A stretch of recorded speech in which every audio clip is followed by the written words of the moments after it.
You don't miss her. You miss how you felt when she chose you. The attention, the validation, the sense of being wanted. When that disappears, the brain panics and rewrites the story. It magnifies the good, minimizes the bad, and creates a fantasy. This isn't about heartbreak. It's about understanding what you're actually attached to.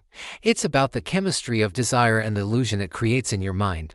Because once you see it, once you truly understand the mechanism at play, you stop romanticizing people who are already gone. You start seeing the past for what it was, not what your brain wishes it had been. When someone wants you, truly desires you, your nervous system relaxes. It's a primal signal of safety and acceptance. You feel confident, grounded, seen. It's a powerful biological response. So when she leaves, it feels like a part of you has been ripped away. It feels like you lost her, but what you really lost was how she made you see yourself. You lost that reflection in her eyes, the one that told you that you were enough, that you were chosen. That's why logic doesn't work in these moments. You can list all the reasons it ended, all the incompatibilities, but the feeling persists. That's because you're not missing a person, you're missing a state of being. You're grieving the loss of an identity she helped create. Notice what your mind does after a breakup. It becomes a highlight reel. It replays the first date, the late-night talks, the way she looked at you across a crowded room. But it conveniently edits out the other scenes.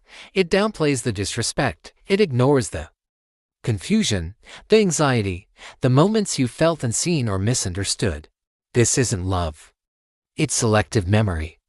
Your brain is a dopamine addict, and it's chasing the emotional high it used to get from being desired.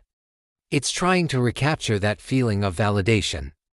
And to do that, it attaches that feeling to the person, creating a perfect, idealized version of her in your memory. It separates the feeling from the reality. And that's the trap. You end up chasing a ghost, a projection of your own mind. This is the critical distinction: attraction versus attachment. They feel similar, but they operate from completely different places.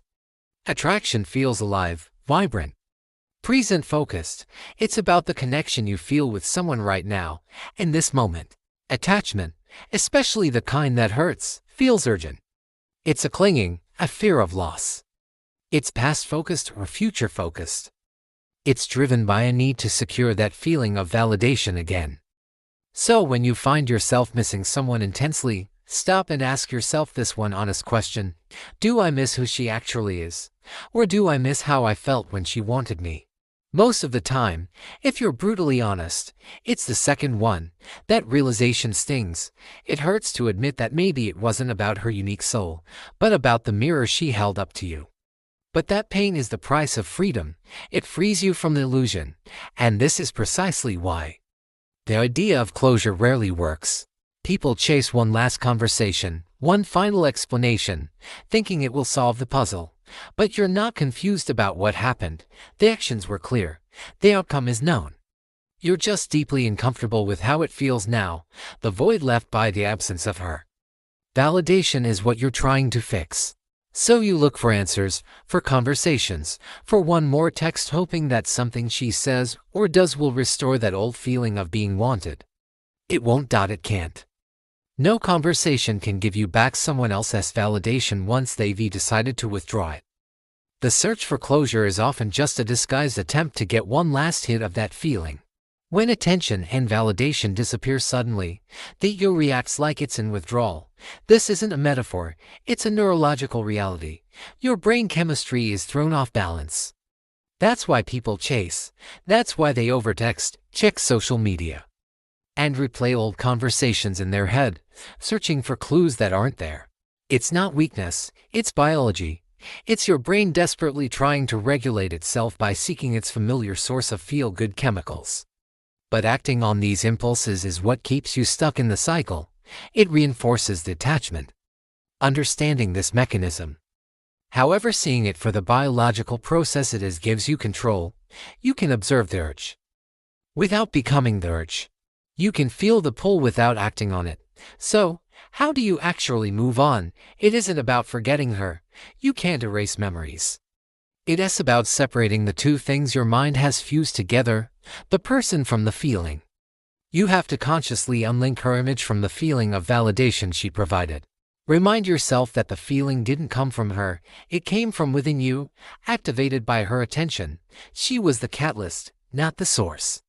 Once you stop confusing external validation with genuine love or connection, a quiet clarity returns, the desperate energy fades. You stop chasing people who only seem to matter because of how they made you feel about yourself. You begin to look for something more real, more stable. So the next time you feel that ache, that pull to look back, just pause. Take a breath. And ask what you're really missing. Is it her? Or is it the reflection of yourself you saw in her eyes? Because when you stop outsourcing your self-worth, when you learn to generate that feeling of being grounded and whole from within, the attachment fades. Not dramatically, not painfully, it just quietly dissolves. You don't have to fight it, you just